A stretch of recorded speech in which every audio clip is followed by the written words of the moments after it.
오늘 하나님께서 우리에게 주시는 말씀은 요한복음 1장 35절부터 42절까지 말씀입니다. 요한복음 1장 35절에서 42절까지 말씀 우리 함께 읽겠습니다. 또 이튿날 요한이 자기 제자 중 두 사람과 함께 섰다가 예수께서 건의심을 보고 말하되 보라 하나님의 어린 양이로다.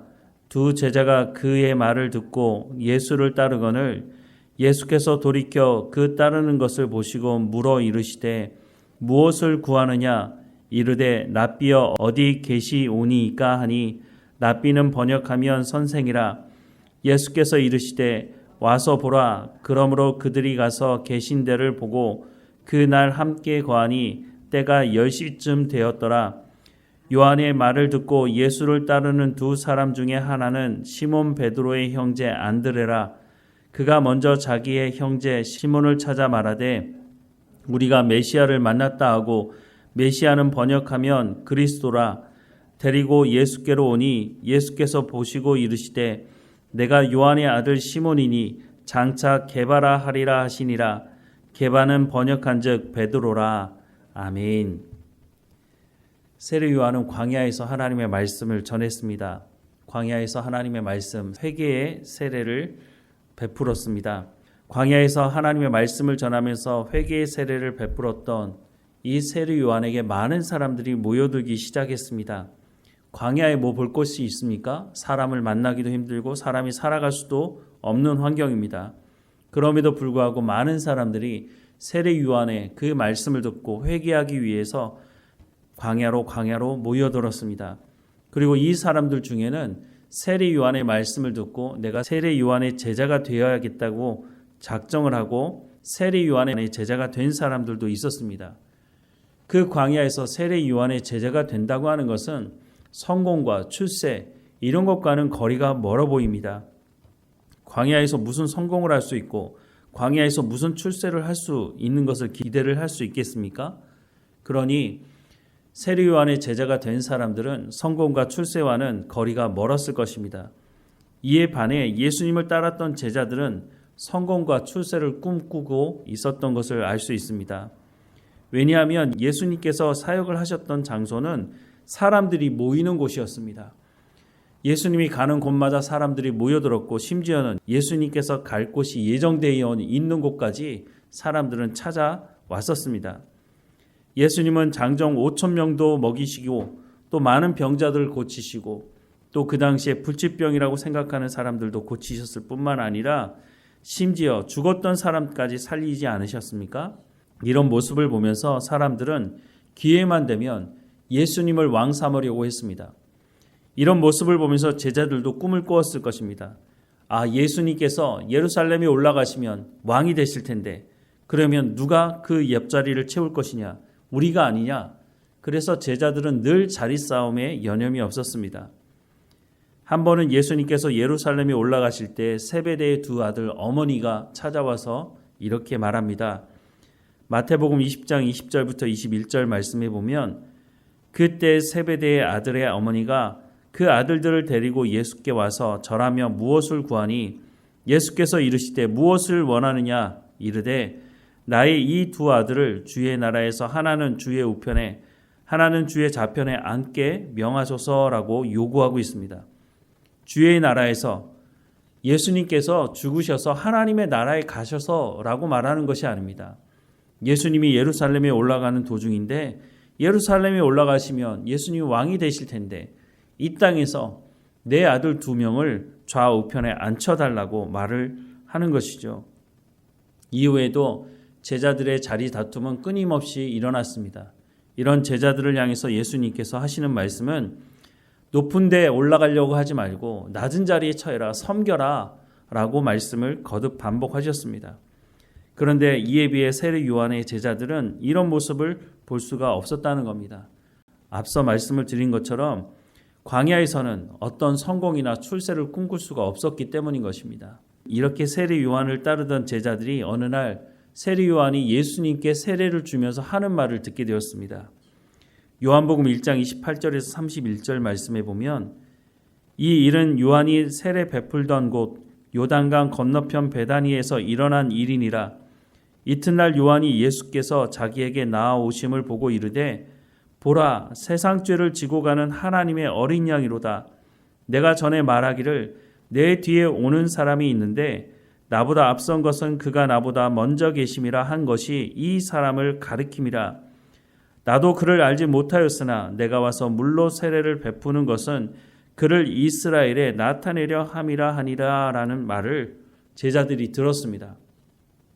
세례 요한을 따르던 제자들이 이 말을 듣고 좀 당황했을 것 같습니다. 세례 요한이 최고인 줄 알았는데 아닌가? 다른 분이 있다고 말하는 분이 바로 저분인가? 세례 요한은 자신이 그리스도가 아니라고 말했습니다. 세례 요한은 자기는 엘리야도 아니고 선지자도 아니라고 말을 했습니다. 자신은 주의 길을 준비하는 사람이라고 말을 했었습니다. 그런데 그 말을 귀담아 듣지 않았던 거죠. 이런 상황에서 예수님을 향해서 보라 세상 죄를 지고 가는 하나님의 어린 양이라고 말을 할 때에 그 말을 들었던 제자들은 귀가 번쩍 뜨였을 것입니다. 그런데 이것으로 끝이지 않고 그 이튿날 다시 한번 세례 요한이 이렇게 말합니다. 오늘 본문 35절과 36절에 보면 또 이튿날 요한이 자기 제자 중 두 사람과 함께 섰다가 예수께서 거니심을 보고 말하되 보라 하나님의 어린 양이로다 라고 하는 말을 또 제자들이 듣게 되었습니다. 그런데 그 제자들 중 두 명이 예수님을 찾아가게 되었습니다. 이 두 제자 중에 한 사람은 베드로의 형제였던 안드레라고 소개를 하고 있습니다. 복음서에 보면 안드레의 이름이 가끔 등장하지만 이 사람이 어떤 사람인지 구체적으로 사실 설명을 하고 있지는 않습니다. 그런데 이 안드레가 예수님을 만나고 나서 자기의 형제 베드로를 찾아가서 이런 고백을 합니다.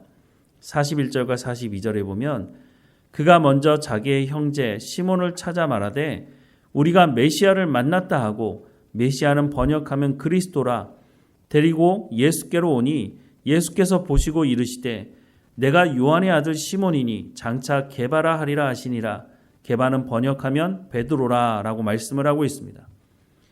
마태복음 16장에 보면 예수님께서 제자들에게 너희는 나를 누구라고 하느냐고 물으셨을 때 베드로가 앞장서서 뭐라고 말했습니까? 주는 그리스도시요 살아계신 하나님의 아들이십니다 라는 고백을 합니다. 이 고백이 얼마나 놀랍습니까? 이때는 예수님과 제자들이 함께 동행한 후에 나온 고백이었던 것을 우리는 알 수 있습니다.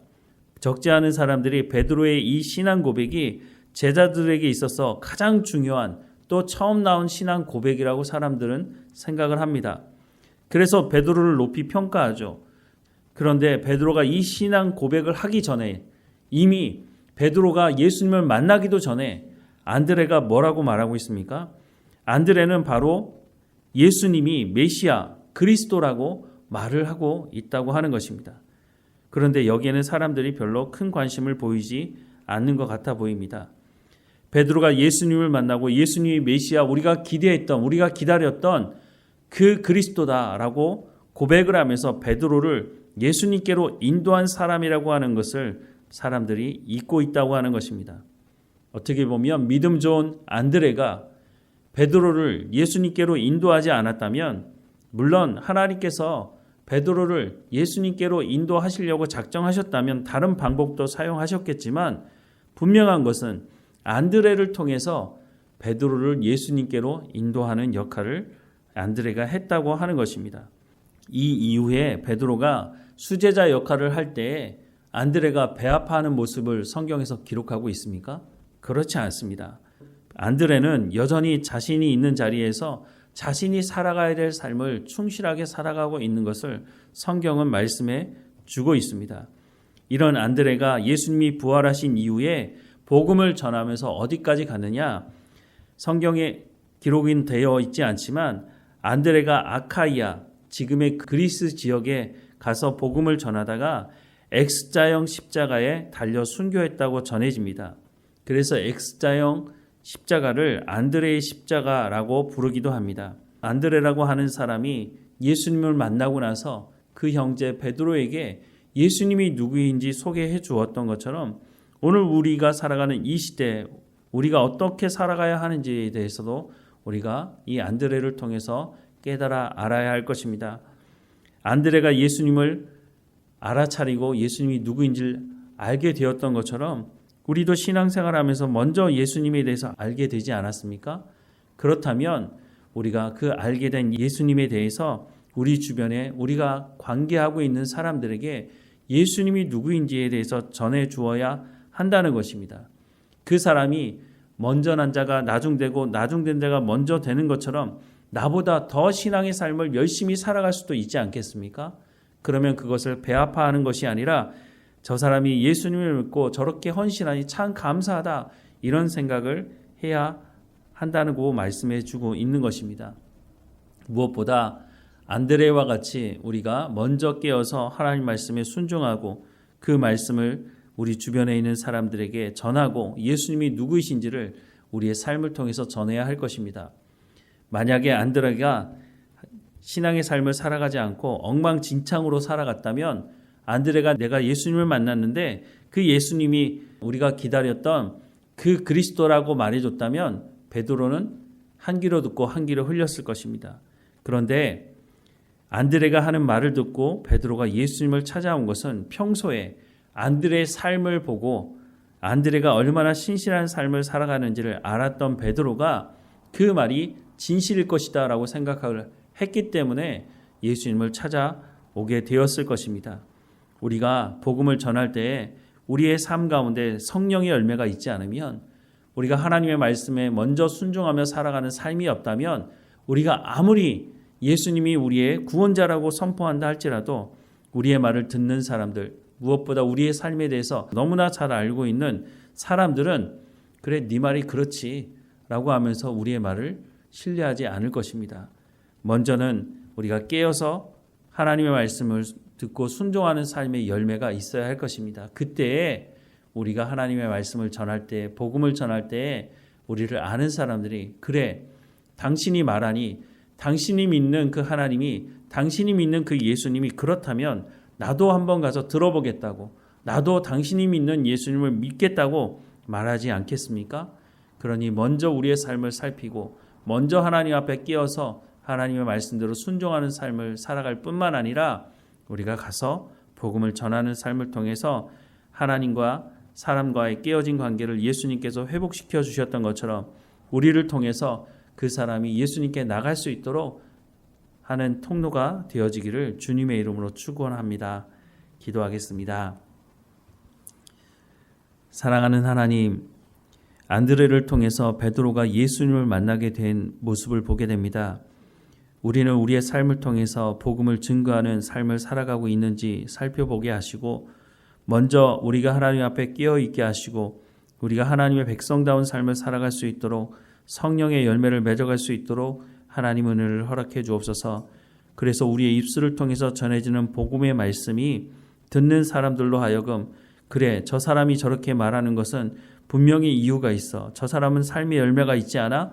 라고 말할 수 있도록 우리가 복음의 증거자로서의 삶을 온전히 살아갈 수 있도록 하나님 은혜를 허락해 주옵소서. 그래서 오늘도 하나님 말씀에 귀를 기울이게 하시고 우리의 손과 발과 우리의 삶이 하나님께서 말씀하시는 성령의 열매, 말씀의 열매가 맺어지는 삶이 될 수 있도록 하나님 인도해 주옵소서. 하나님 어느 곳에 있든지 깨어 있도록 하나님과 동행하는 삶을 살아갈 수 있도록 오늘도 성령의 충만함으로 우리와 함께 하시고 인도해 주옵소서. 하나님 앞에 늘 예배하기 소망하는 마음 가운데 살아갑니다. 우리 육체의 건강함을 허락해 주셔서 예배하는 자리 가운데 늘 나갈 수 있도록 하나님 인도해 주옵소서. 말씀하실 때 그 말씀을 깨달아 알 수 있도록 우리의 귀를 열어주시고 우리의 마음 가운데 하나님 말씀을 새기게 하시며 하나님과 동행하며 하나님 주시는 참 평안과 기쁨을 누리며 살아가는 삶이 될 수 있도록 하나님 인도해 주옵소서. 우리의 삶의 모든 근심과 걱정을 하나님 담당해 주시고 우리는 하나님 앞에 끼어있는 하나님 말씀대로 순종하는 삶을 살아갈 수 있도록 인도해 주옵소서. 늘 우리와 함께 하시는 하나님 감사하고 예수님의 이름으로 기도드립니다. 아멘.